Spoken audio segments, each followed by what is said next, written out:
Assalamualaikum warahmatullahi wabarakatuh. Di sini saya Muhammad Farja Ahdaf dengan NIM 1030 1230018 ingin membuat video tugas sosioinformatika. Nah, di sini aplikasi yang saya pilih adalah Draw.io atau yang sering didengar dengan Diagrams.net. Nah, di sini aplikasi ini adalah alat pembuat diagram online secara gratis yang sering digunakan untuk membuat flowchart, diagram UML, diagram jaringan, mind map, dan lain-lain. Nah, dari ketiga kategori yang ada, Draw.io termasuk dalam kategori Computer Supported Cooperative Work atau CSCW.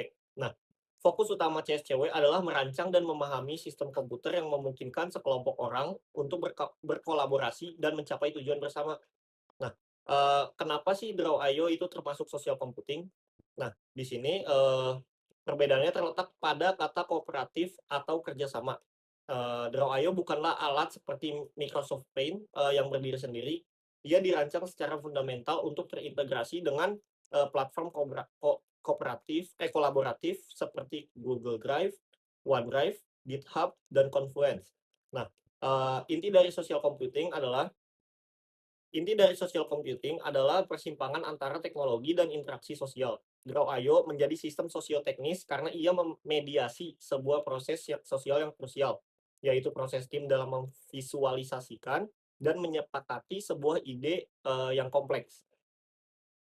Nah, mari kita bedah sisi sosial dari Draw.io. Pertama, membangun pemahaman bersama atau shared understanding.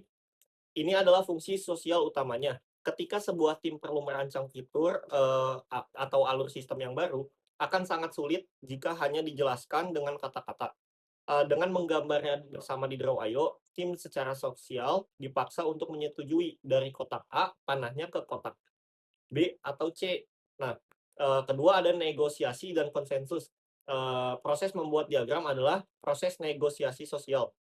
Anggota tim berdebat, memindahkan kotak, mengubah panah, dan memberi komentar. Nah, Draw.io adalah meja digital tempat negosiasi visual ini terjadi. Yang ketiga itu ada representasi pengetahuan kolektif. Diagram yang sudah jadi adalah sebuah artefak sosial. Itu adalah bukti fisik dari pengetahuan dan kesepakatan kolektif tim yang dapat dibagikan kepada anggota baru dan pemangku kepentingan lain. Nah, yang terakhir itu ada bahasa visual bersama. Nah, alat ini menyediakan bahasa visual standar seperti notasi UML atau BPMN yang memungkinkan orang-orang dari latar belakang berbeda, misalnya manajer bisnis dan programmer untuk berkomunikasi di halaman yang sama. Nah, analisis yang itu bagian keempat adalah analisis sisi komputasi. Sekarang mari kita bedah dari sisi komputasi yang memungkinkan semua interaksi sosial terjadi. Nah, yang pertama itu Draw.io memiliki integrasi cloud storage via API. Nah, ini adalah keputusan desain komputasi yang brilian. Draw.io tidak menyimpan file file Anda di servernya sendiri. Nah, jadi dia menggunakan API yang untuk terhubung langsung seperti dengan Google Drive atau OneDrive. Nah, secara komputasi, ini membuat file diagram berada di rumah yang sama dengan dokumen tim lainnya, sehingga mempermudah manajemen dan kontrol akses. Nah, yang kedua itu ada sinkronisasi dan real-time collaboration. Nah, di Draw.io saat terintegrasi dengan Google Drive atau OneDrive atau semacamnya, memungkinkan beberapa pengguna untuk mengedit secara langsung secara bersamaan. Sisi komputasinya adalah manajemen status, dan sinkronisasi data yang kompleks untuk memastikan semua orang melihat versi yang sama, meskipun ada sedikit latensi dari jaringan. Itu depends dari jaringannya. Yang ketiga ada perpustakaan dan template. Sisi komputasi menyediakan library bentuk dan template yang sudah jadi. Misalnya, template diagram jaringan AWS. Ini adalah cetakan komputasi yang membantu sisi sosial dan menstandarisasi bahasa visual dan mempercepat proses kerjanya. Yang keempat itu ada versioning atau kontrol versi. Karena terintegrasi dengan Google Drive atau GitHub atau OneDrive dan semacamnya, setiap perubahan pada diagram akan tercatat sejarah versinya atau version history. Ini adalah fungsi komputasi yang memecahkan masalah sosial seperti siapa yang mengubah ini, bisakah kita kembali ke versi yang kemarin? Nah, jadi historinya itu tercatat di Draw.io.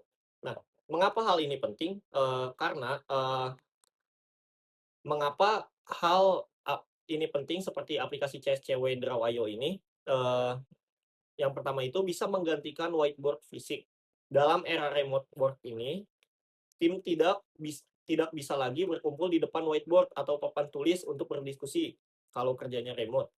Nah, Draw.io dan aplikasi sejenisnya menyediakan, aplikasi tersebut menjadi whiteboard, digital. Ia adalah alat kognitif bersama atau shared cognitive tool yang memungkinkan tim berpikir bersama meski terpisah secara fisik. Nah, yang kedua adalah menjembatani komunikasi teknis dan non teknis, visualisasi dan jembatan komunikasi yang kuat. Aplikasi ini sangat penting untuk membantu developer, untuk menjelaskan arsitektur software yang dibuat untuk kepada manajemen produk ataupun sebaliknya. Nah, yang terakhir itu ada dokumentasi yang hidup. Eee, Diagram ini bukan hanya gambar statis karena tersimpan di cloud storage, dan mudah diedit, ia menjadi dokumentasi yang hidup atau living documentation yang terus diperbarui seiring berkembangnya project. Ini, bisa juga mengurangi kesalahpahaman dalam tim. Nah, jadi sebagai kesimpulan, Draw.io adalah contoh sempurna dari Computer Supported Cooperative Work atau CSCW. Ia bukan sekedar alat menggambar, ia adalah sebuah sistem sosioteknis di mana komputasi, integrasi cloud, dan sinkronisasi real time dan template dirancang secara spesifik untuk mendukung proses sosial yang vital, membangun pemahaman bersama, negosiasi, dan menciptakan artefak kolektif. Draw.io membuktikan bahwa social computing bukanlah hanya tentang obrolan, tapi juga tentang penciptaan bersama atau co-creation. Sekian analisis dari saya. Terima kasih. Wassalamualaikum warahmatullahi wabarakatuh.